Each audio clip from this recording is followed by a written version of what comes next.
So here we go. I want to talk to you today about time is running out. Time is running out. What does that mean to you when you hear these words?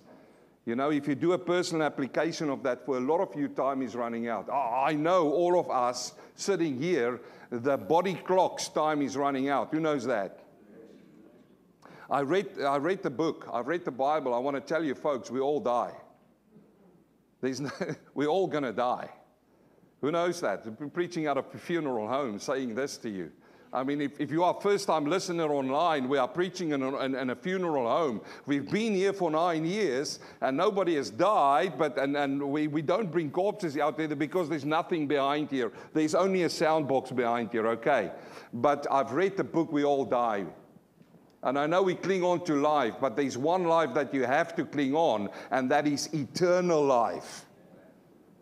Eternal life. If you are born once, you're going to die twice. If you are born twice, you're going to die once. Work that one out, okay? There's a sermon in its own. But time is running out, and for a lot of people, that means different things. What time am I talking about here? I'm talking about specific times here. We're gonna see in the next few weeks, we're going to talk about time. And for Daniel, there is a specific reason. If we go back in a time machine and we sit with Daniel there in Babylon and we listen, and I'm going to take you on that journey this morning, you're going to literally see how he is seeing that time is running out on the judgment of God against the nation. So let's get into it. I want to start off with this. This is not my own words. I didn't coin this, but I'm going to use this. God says what he means what he says, and he does what he promises. Let me say it one more time and think about that. Because I'm going to prove this to you. And you say, what has that got to do with me this morning? I am preaching to you this morning. You say, Daniel is not talking to me. Today it's going to talk to you. Believe you me. Because God says what he means. God says what he means. This is God's mind. This is what God wants you to discover. What is on God's mind? You find it in these pages.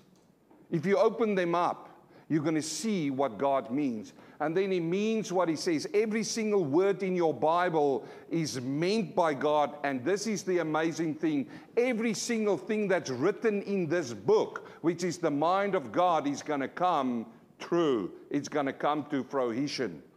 It's going to happen. And I'm going to show that to you today. So, we remember when we went through last week, we came through chapter 2, we went into chapter 7, we saw all of these typology, these images, these animals which he described. And then I said that when we come to chapter 9, because chapter 9 is the springboard for me into Revelation. We're going to see a wonderful, wonderful vision here. But the first 21 verses gives a prayer of Daniel. I'm not going to do the prayer today. But it is a powerful prayer. Who has read it? I gave some homework. If you read this prayer, you will notice one thing about this prayer. It's a prayer of repentance. That is the gist of the prayer. I highly recommend this whole church to go away this week and go and read the prayer of Daniel in chapter 9. Please do so. Because it will bring to you a reflection of your own life before you came to Christ. It is a prayer of repentance. And then the final 6 verses gives us a very important prophecy of the 70 weeks. You're going to hear this word 70 a lot today. It is such a wonderful passage. Now, I want to get right into it because I do have a lot of scripture verses for you. Now, we open up in Daniel chapter 9, verse 1. This is the prayer that Daniel prayed, okay? It says, in the first year of Darius, the son of Ahasuerus, in the lineage of the Medes, who was made king over the realm of the Chaldeans, in the first year of his reign. Now, we know what happened here now. The Medes and the Persians have overthrown the Babylonians. Belshazzar and Nebuchadnezzar, that Babylonian kingdom, was taken over by the Medes and the Persians. And here comes in Cyrus. And after Cyrus came Darius. Daniel by now is a very old man. Remember when he was taken captive, he was like a youth. And if I say youth, most probably 12 to 15 years old. It was counted at that time as youth. And he was by now a very old man. And it is in this year. God is very meticulous in his numbering. And this is why Daniel put this out here. He says, in this very first year, I, Daniel, understood the books. You see why I highlighted that? I understood the books, the number of the years specified by the word of the Lord. The books, which is the word of the Lord, through Jeremiah the prophet, that he would accomplish 70 years in the desolation of Jerusalem. God means what he says, and he says what he means. And he does what he's promising. He says here, now Daniel is telling us that he was reading his Bible. What was his Bible? The prophecy of Jeremiah. He was telling us that he looked at Jeremiah's words as the word of God. This is why it's in our Bible, the word of God.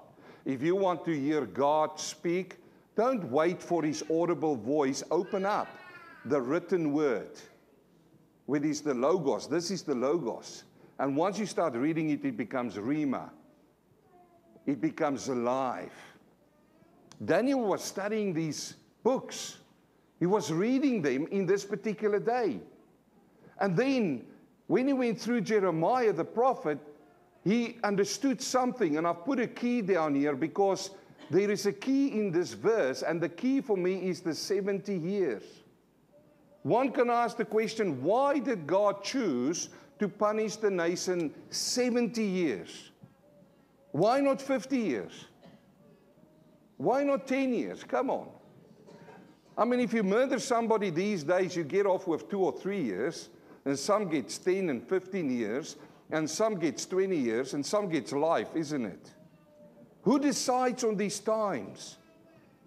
We've got laws in place now that can decide these times. But why did God come down on this nation and he gave them specifically 70 years? Now, my purpose today is to show you something here which will take you into Revelation and understand God's timing is perfect. And when God chooses a time, we must abide by that time. This is so specific, and I want to go now, and I want to show you exactly, because we are so privileged today to have the Bible that Daniel was reading out from. We have it here in our hands. Our very eyes is going to see the very same words that Daniel saw, word for word. You want to go there? Yep. I was going to take you there anyway. Jeremiah 25. This is Jeremiah. It's the very same man, the weeping prophet. He says, I was reading the books of Jeremiah, the prophet. And now he reads about Jeremiah. This is the very same words without chapter division. Remember, chapter division is not inspired. It's just for you and for me to find the place. He says, and the whole, this is what he read, and the whole land shall be desolate. Everybody say desolate. What does desolation mean? It means that there is no planting going on there. It means there's no vineyards anymore. There's no people. There's no oxen. There's nothing there. It is a wasteland. No activities going on there. He says it right there, and the whole land shall be desolation and astonishment. And these nations shall serve the king of Babylon. This is what Jeremiah prophesied whilst Jerusalem was still there, while the temple was still there. Jeremiah said that these nations will be desolate. They will be serving the king of Babylon. This is even before it happened, 70 years. Remember, this is the word of the Lord. Jeremiah prophesied 70 years. Remember the key. He says 70 years. Then it will come to pass, when 70 years are completed, that it will punish the king of Babylon and that nation, the land of the Chaldeans, for the iniquity, says the Lord, and I will make it a perpetual desolation. So this is what Daniel studied. He opened up his Bible. He's doing what a lot of people today are not doing. You find people in churches who never touch the Bible. The only time that they come to the Word of God is here on a Sunday. And I want to take you on this journey and show you that God means what He says. And He says what He means. And He's going to do what He promised to do. I'm going to show you exactly where that 70 year comes from.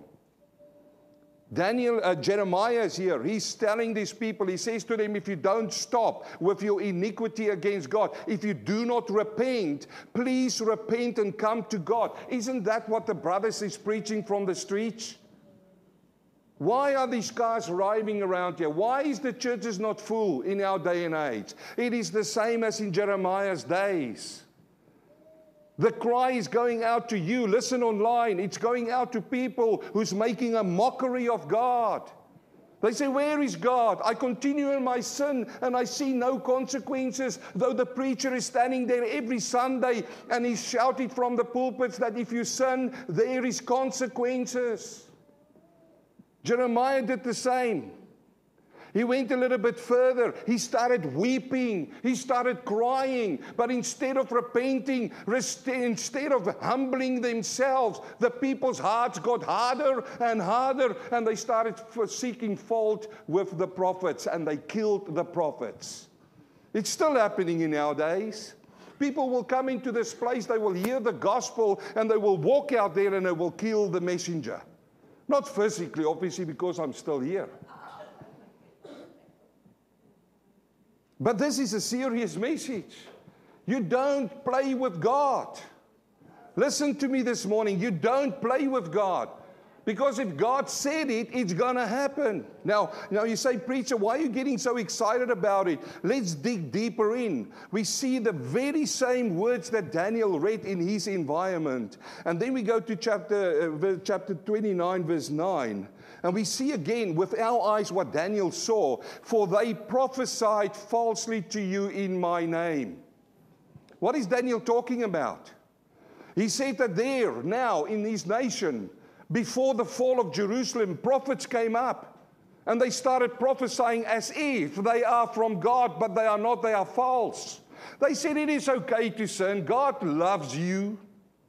Isn't that our message in our day and age now? Isn't it okay for the church to accept what's going on in our culture these days? Isn't it okay? Isn't it okay that we can just go against God's moral laws and accept it now in church? It was the same then. These prophets came up and they started, thus says the Lord. I warn people these days. Look, there is so many self-proclaimed prophets and apostles these days, and they stand and crowds are following, and I warn against them. Even if it's the last voice, I shall keep on warning against them. It is, man, if you say, thus says the Lord, you better be careful that that is what God says. Because here it says that they prophesied, who the other prophets, falsely to you in my name. This is what God says. In the name. Not everybody who says these days Jesus or God is actually from God. Let's call it as it is, isn't it? And then after 70 years are completed at Babylon, I will visit you and perform my good word toward you and cause you to return to this place. So God is there in Jeremiah. The city is still there. Commerce is going on. Look at the fields. God is blessing them. Look at all the crops. Look at all of the livestock. Look at the temple. I mean, we've got Solomon's temple. Look how beautiful it is. And look at all the money changes there in the temple, exchanging money and going on. And look at these people giving to marriage and marriage. Look at these people continuing on with their parties and whatever filthy things they go on. Just as our world is going on today. This is Jeremiah's day. And he warns them. He said, let there be a warning. My words this morning, God means what he says and he says what he means and he's going to do what he promised. God promised them something. I'm going to take you there and show you. Thousands of years before this, God God came to this nation and he said something to them. But he gives them an out as well. He says to them, after 70 years are completed, I will visit you and perform you my good word towards you. Now, I want to just throw this one in here, because I hear this verse so many times used out of context by the charismatic movements today, and even the Pentecostal movements. And I have to correct when I get to a point, okay? How many times have you heard this verse here? Jeremiah 29, verse 11, for I know the thoughts that I think toward you, says the Lord, thoughts of peace and not of evil, to give you a future and hope. Have you heard this verse? Come on. Oh, man, I hear some people, they go in and somebody's having a little, and they come, man, I received the word from God. Jeremiah 29, 11. Jeremiah 29, verse 11. You have to understand the verse in context. Context, context, context. This is not a verse that can live on its own. This verse lives in this chapter in its place. You say to me, why? Because let me tell you this, brothers and sisters. The brother said it from the table this morning. Before you come to these things, and if you disobey God, there must be discipline before you come to this. There must be discipline. I've heard this verse said to people who are living a sinful life. They live in sin, and their sin is an abomination before God. And then people will come to them and say, don't worry, it's only a short space of time, but God knows the thoughts that he thinks towards you. Who knows a man called Joel Osteen? I think this is one of his most favorite verses. God is over here to love you. And he's got his best treasures for you. And he says that his thoughts to you is all of this. I don't think I made a very good Joel Osteen anyway. Let's not go there. But I'm not hammering him. I'm hammering every single person who uses scriptures out of context. Read it in context, brothers and sisters. This comes after this. This comes after 70 years for sin that they did. Then you will call upon me and go and pray to me, and I will listen to you. So if you want to start thinking about the thoughts of God that he thinks good of you, what will you do? You will call on him, and you will go and pray, and you will listen. No, but hey, man, it's just a blessing over you. No. A blessing comes with consequences and with responsibilities. So Jeremiah 29, verse 9, it's so true, isn't it? Let's look at Daniel's response. Now, I said to you, Daniel was reading this. This is what he was reading, the 70 years. And by now, when he read this, they were already around about 68 years plus minus in captivity. 68 years. Daniel reads these words and he goes, wow. Whoa, wait a minute. If it's 68 years... and he says 70 years. We are so close to God rescuing us. Isn't that right? Brothers and sisters, we talk about the second coming of the Lord. We talk about the rapture, which I will talk in this place, and I will explain to you where it comes from. And you know what? People sit at that and I go, yeah, that's right. But I want to get excited like Daniel. The coming of the Lord is so close. How close did he come to Daniel? Look at his response. Then I, Daniel 9 verse 3, then I set my face toward the Lord God to make request by prayers, supplications, with fasting, sackcloth, and ashes. This is what Daniel did. Well, wait a minute. I honestly think myself, if it was me, John Shipman, reading that, if I was in Daniel's feet, I would read that and go, just another 2 years. Wow, let's party. Let's go out. Let's get everybody. Let's have a service here. Let's have a Thanksgiving service and all of these things. Not Daniel. Not Daniel. What did he do? He went into the Lord in prayer. And he goes with supplications and fasting. And look at this now. Don't miss these words. He went in sackcloth and ashes. Do you know what that is? We don't know in the West. We don't. We haven't got a clue what sackcloth and ashes is. Sackcloth and ashes is the lowest humble point that you can go before the Lord. You take ash and sackcloth and you throw it over you while you pray to God. Now, I'm not saying we're going to do that, okay? There's no sacks of sackcloth and ashes coming here next week. But what this is about is he realized the power of a powerful God. And he realized that we need to repent, because from there on, he prays that prayer of repentance. He goes, Lord God Almighty, I am a sinner before you. Listen to me, brothers and sisters. There's no good man, not one. We need the Savior. He started prostrating him before the Lord. He started praying. He started repenting on behalf of him, repenting on behalf of the nation. You see, why did he repent? Why did God punish these people? Why did he punish his own people? And I come back to what you hear. God says what he means. And he means what he says, and he does what he promised. And this is what I'm going to show you now. So 70 years was picked by God. Now, do you think God sat on the throne and just said, 20 years is not good enough? 50 years? No. Let's do 70 years. Where did God get the 70 years? We serve a just God.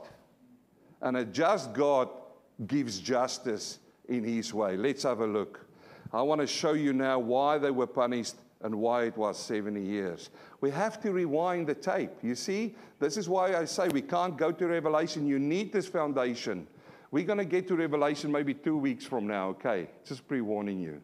But if you understand what you're going to see now, once we're going to be in Revelation, you're going to go, yeah, now I understand. Let's go to Deuteronomy. Deuteronomy 28. The people are out of captivity now, and Moses gives them this. This is beautiful, actually, chapter 28 and chapter 27. In fact, chapter 27 and chapter 28 happened when they came before Shechem. Shechem is the place where they came, and there were two mountains there. On the one was Mount Gerizim, and in the other one was Mount Edom. And what would happen is 6 tribes leaders will go onto the peak of one mountain, and the other 6 will go into the top of the other mountain, and the people will stand in the valley. I want you to see this in your mind. It's not mountains far off, okay? But it was like an amphitheater. So if you stand there on Mount Gerizim and you say, "Hi!" everybody would hear you. It will echo through the valley. And if you stand on Mount Edmund and you stand there and you say, "Hi, folk," everybody will hear you. This is the picture where you need to understand this was said. I'm not going to read 27, and I'm just going to take a few bits out of Deuteronomy. Otherwise, we'll be here the whole day, okay? And I thank Sean, he gave me a little bit more time to preach this morning. So in verse 1, Deuteronomy. Now, one would stand up. This is now on Mount Gerizim. He says, "Now it shall come to pass, if you diligently obey the voice of the Lord your God." Obey what? The voice of the Lord your God. Because there's 2 voices in the world. Is the voice of God, even to this day, and the voice of the enemy. To observe and to carefully all his commandments, which I command you today, that the Lord your God will set you high above the nations of the earth. And all these blessings shall come upon you and overtake you because you obey the voice of your God. Now, then he goes on and he gives these blessings. You need to go and read that. And here is the fascinating thing. Listen now. After each one of these blessings, the crowd shouts, "Amen." It means I agree. He would go and say, "The Lord will bless you in the city." Amen. "The Lord will bless you in the field." Amen. Can you see that? Can you hear that? The Lord will bless your livestock. Amen. The Lord will bless your crops. Amen. And it will go through the valley. And he continues with this. In verse 9, "The Lord will establish you as a holy people to himself." Amen.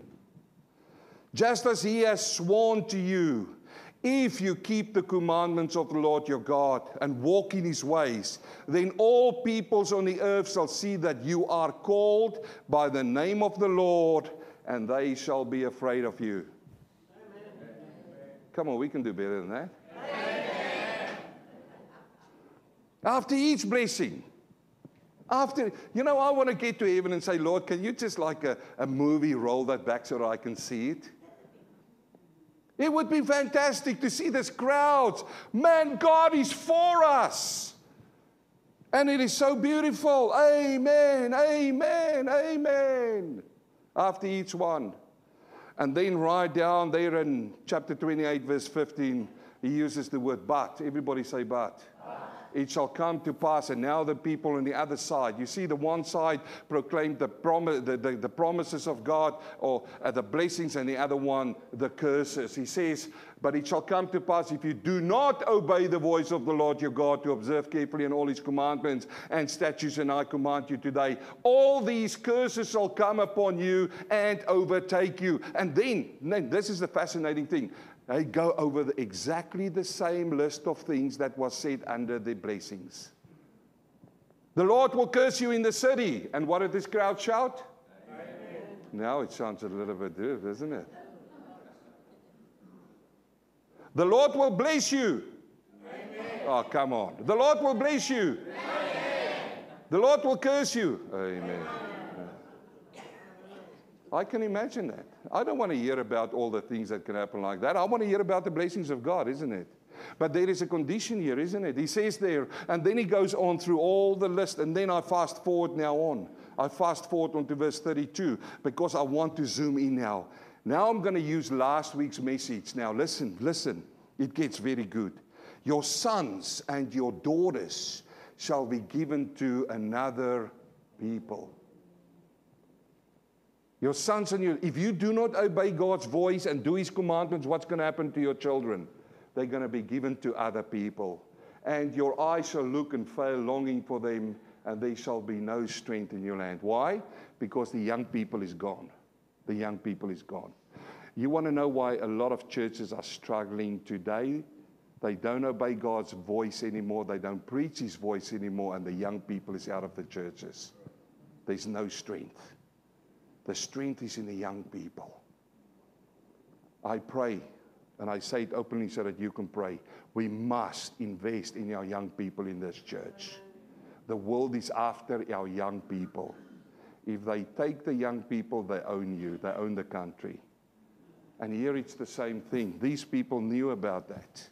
Now we fast forward to verse 36. The Lord will bring you and the king whom you've set over you to a nation which neither you nor your fathers have known, and they shall serve other gods of wood and stone. I want to just say to you, brothers and sisters, when was Deuteronomy written? 1,400, give and take, 1,400 years before Jeremiah was talking about 70 years. How did you get that?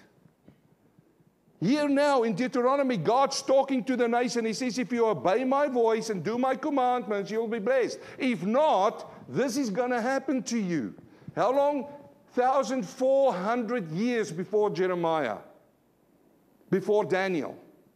The Lord is already talking about the Lord will bring you and the king whom you set over you to a nation which neither you nor your fathers have known. But it gets better. Are you still with me? Here we go. Are you ready? Are you ready? Yes. Let's go. Verse 31. You shall beget sons and daughters, but they shall not be yours, for they shall go into what? How long before Jeremiah? 1,400 years.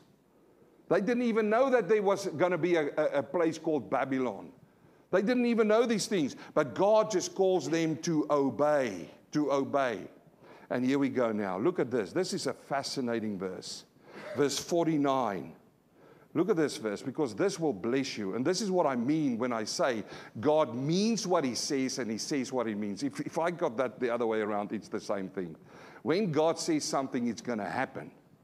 You're sitting here today and you say, you know, you've been continuing on with your sinful life, and you say, well, my life is continuing on. There comes a day when God will account of you what you've done. There is a consequence this morning, brothers and sisters. Listen to me online. There is a consequence for sin. And this is what I'm going to show you now. Verse 49, the Lord will bring a nation against you from afar, from the end of the earth. This was said 1,400 years before Jeremiah. I want to make that fact. As swift as the eagle flies, a nation whose language you will not understand, a nation of fierce countenance, which does not respect the elderly nor show favor to the young. God warned the people. He said, if you do not obey my voice, and if you don't do my commandments, this nation will come. Does this look familiar? Yeah. Who remembers this? This is from last week. This is the vision that Daniel got. Remember the Babylonians? They were from 626 before Christ. They were power, swift army. Deuteronomy most probably was written in 1466 BC. How did God know? Because he's God. And did he do what he says he was going to do? Friend, coming to God is not a joke. It is serious matters. Look at this. You say to me, but, come on, that's a little bit far-fetched to put this on the Babylonians. Take the picture away, okay? But let me just go through this. He was swift. He was got as the eagle flies. We saw that the first nation came. We saw that Daniel saw a lion with eagle wings. What did it mean? It means that the army was fast. It was swift. There is exactly the same. God showed them that this Babylonian army was going to come if they do not listen. It's a language. They didn't understand the language. A nation of fierce countenance. Have you seen a lion live in life? Have you? I have. I'm not talking about in a zoo. I'm talking out in the wild. Have you seen a lion in the wild? Have you heard a lion at night time when he gives? I'm not talking about a lioness. I'm talking about a lion. Have you heard a lion maybe 50 meters from a camp?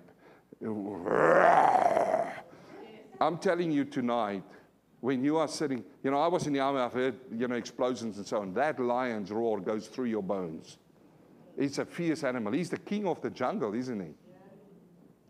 So the Lord is here explaining of a fierce of countenance. It's a lion. But this got me. I had to do a little bit deeper study to go, Lord, is this then the nation you're talking about? But then I came to this, does not respect the elderly and show no favor to the young. Do you know what lions do when the old alpha male lion gets old and his teeth gets blunt and he gets weak? Do you know what lions do? They kill him off. They kill him off. You see, there's no respect for the elderly. It's not as if they say, oh, come, Mufasa, come over here, Mufasa, and we put you in an old age home there, Mufasa. It's not as if they do that. They've got no respect for the elderly. And the second thing, you can go and read this up. What do they do with the young cubs? They kill them. That's a story of Lion King, isn't it? That children's story. They kill the young cubs. Why? Because if they kill the young cubs, the lioness gets into heat and they make their own offsprings. This is that nation. Isn't God good? Doesn't he mean what he says? And doesn't he do what he do? You say, okay, that's interesting. 2 Chronicles.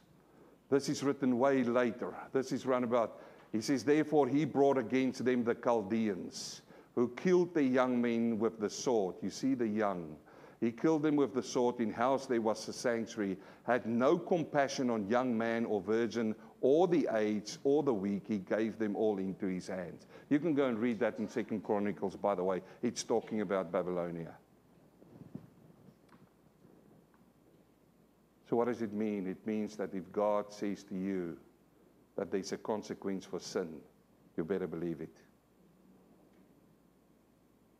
I want to implore you, if you hear my voice today, if you're conducting to habitual sin or any kind of sin, come to the Lord and put it in front of him. You may be getting away for the last 10, 15 years with your sin. There's coming a catch-up time. Now let me finish off. Let me finish off this morning with the 70 years. You say, but we're going to get to the 7 years. First, I wanted to show you why God's punished them. You see, now we go to Leviticus. You see why you need the Old Testament? You can't understand the new without the Old. He says in Leviticus 25, you're going to enjoy this. Look at this now. He says, and the Lord spoke to Moses on Mount Zion, saying, speak to the children of Israel and say to them, when you come into the land that I give to you, I've lost my place here. Then the land shall keep a Sabbath. Everybody say Sabbath. To the Lord. 6 years you shall sow the fields, and the 6 years you shall prune the vineyards and gather its fruits. But in the 7th year there shall be a Sabbath of solemn rest for the land. The Sabbath of the Lord, you shall neither sow your field nor prune your vineyard, and the Sabbath produces of the land shall be food for you and your male servants, for the hired man, for the stranger who dwells with you, for the livestock and the beasts that are in your land. All the produce shall be food. Now what is happening here? God says, I'm going to bless you. This is one of my commandments. You are working away and you are plowing and you are getting in. For 6 years you do that. And you know what they do? They got their produce and they exchange it. They sold it. They got money. They exchanged it for other things. So this is commerce. This is their business. For 6 years they were doing it. But the Lord said, on the 7th year you are not going into commerce. You're not producing. You're not selling. You're not buying. For the 7th year you let the land be, and that shall be for you unto food. So you can eat anything off there. But not only you, everybody else, they can eat of that. This is what the Lord said. And they started doing it, and the Lord blessed them. And the Lord blessed them. But not only that, then he said, and then it shall be 7 Sabbath of years for yourself, 7 times 7. What's that number? I was just checking. Okay, 7 times 7, I've got the math here, by the way, don't worry. It gives the answer here. He says 7 times 7, and 7 Sabbath of years you shall be 49 years. Then you shall cause the trumpet of Jubilee to sound on the 10th day of the 2nd month, the day of atonement. You shall make a trumpet to sound throughout your land. Not only the 7th year, but once it gets to 50, your land will be desolate and not worked on for how many years? 2 years in a row. And the Lord goes on to say, I will give you a lot of produce on the 6th year to carry you through your time. You see, what the Lord is teaching this nation is to depend on Him. Depend on Him. But what did man start to do? They start to trust in themselves. Isn't it? This is the math. And you shall be consecrated 50th year and proclaim liberty throughout all of the land to its inhabitants. It shall be a jubilee to you. Each of you shall return to his possession. Each of you shall return to his family. The 50th year shall be a jubilee. It shall be neither sow, reap, or what grows on its own accord, and gather the grapes of the uninvited vine. So here we've got 47 times 7, 49, 50th year. On the 50th year, the earth shall rest for 2 years. You say, well, what is all of this? I'm coming to the penalty that God gave them. You see, what happened with these people is they started getting relaxed, because God is a loving God, isn't it? And they started working around after generation and generation. And some people would come up and say, why don't you work the land on the 7th year? I mean, you're losing out. You can make so much more profit. Now you let it go. The whole year you let it go. And what did they start to do? They started to work the lands. And it ticked over. They started to work the lands. And it ticked over. The land didn't get rest. But more so, God's word was that you need to get it rest. And they didn't do that. And they keep on doing and doing and doing.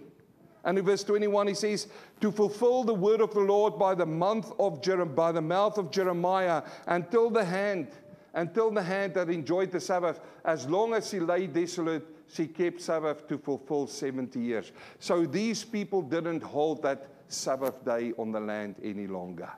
They let it go. Because they wanted to make more money. Now they trusted on themselves. But God is a meticulous counter. He let nothing go past him. The time went on. How many months do you think they had to wait for this to happen? You see, they did not observe the 7th year Sabbath for 490 years. This is give and take. This is my calculation. Think about that. For 490 years, they didn't do what the Lord wanted them to do. They thought they got away with it. Isn't that what a lot of people think with sin these days? They do sin, nobody caught you out, and I can do it again. Isn't that right? And then you do that sin again, and you know it's a sin, and you feel bad about it, but you get away. And let me tell you, the more you do it, it becomes like a callus. Then you do it more often and more in the open. And this is what happened with this nation. God calculated it back to them. So 490 years they didn't do it. And then in Chronicles it says they owed God 70 years to fulfill the word of the Lord by the mouth of Jeremiah. What did Jeremiah say? 70 years you will be in captivity. What will happen to the land when they're in captivity? Nothing. It lies desolate. For 70 years, the Lord made it so that the land's Sabbaths could be fulfilled. Now let's go back to Daniel. There is the 70 years. Now he says, I understood by the books the number of the years specified by the word of the Lord. Do you now understand by the books the number of the years? I showed it to you. Just by going back to the Bible. What did they not do? They did not obey God's voice. They disobeyed God. And the Lord said, enough. Enough is enough. And then he sent this nation, who, by the way, he warned them in Deuteronomy. He explained it. He gave them, he said, this is going to be a fierce nation, comes like an eagle. They're going to kill, they're going to take your young people. And God does it. He did it. Do you think God's going to overlook you if he didn't overlook his nation? This is a serious message, I think. Through the prophet Jeremiah, that he would accomplish 70 years in desolation. And then he goes into his prayer. And I just want to read these words out of his prayer. He says, we've sinned and committed iniquity because we didn't listen. We have done wickedly and rebelled, even by departing from your precepts and your judgments. Neither have we heeded your servants, the prophets, those men who came out like me today, shouting against sin, like Jeremiah, like so many people say, you need to come to Christ. Listen to me. Listen to me clearly, that if you don't come to Christ, there waits an eternal damnation for you. It's not me saying it. It's right through the Bible. If you want to sit here, if you want to listen to me today and say, you're just a babbling preacher who's trying to bring fear into my heart, why would God then go back 1,400 years and he warns the nation, they didn't listen and he do it? It's all history now. And you want to tell me that God's not going to do it? They sinned and God brought them there. And then while he's praying, he gets interrupted. Daniel. The angel Gabriel comes to him. An angelic visitation. This is known in the Bible as the interrupted prayer. And he informed me, this is Gabriel, and talked with me and said, oh Daniel, I have now come forth and give you the skill to understand. You see that? He said, I brought you to the skill to understand. At the beginning of your supplication, the command went out, and I've come to tell you, you are greatly beloved. Therefore, consider the matter and understand the vision. Now, that is a little bit off. That needed to sit over the word skill. So I'll finish with this explanation. Skill in Hebrew is sakal. It is the root word where we find intelligence from. Or intel. Now Gabriel comes to Daniel and he says, I'm going to give you some intel here to understand. And then he says, I want you now to consider the matter and understand the vision. And that's where I'm going to stop today. Because next week, I'm going to talk to you about 4 verses, which I believe is the most important verses, some of the most important verses in the Bible. The 4 verses next week will open up Revelation like a puzzle. What is it? Like a book. Next week, we're going to see that God implements another 70 years. This 70 years is for discipline and punishment. And then he comes to him and he says, now here is another 70 years. And I'm going to show you a timeline where that 70 years goes 7 plus 62, which comes to 69, and there's 1 year there, which is missing to the 70th, which you pick up in Revelation, I believe, from chapter 5 to chapter 19. But we will talk about that next week. Let's pray. Father, we worship and praise you, Lord, in this morning. Father, the message is so serious and strong this morning, Father, to heed your voice, to obey your commandments. That's what I pick from this, Lord. Father, if you dealt with your nation like that to give an example to us, Gentiles, and now the church planted into the wild olive tree planted into the olive tree, Father, how much more will you do, Father? And Father, we know that sin, that you hate sin, Father.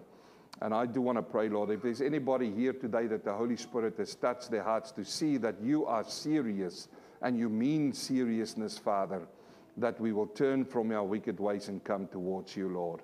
I do want to pray that in the wonderful name of Jesus. Amen.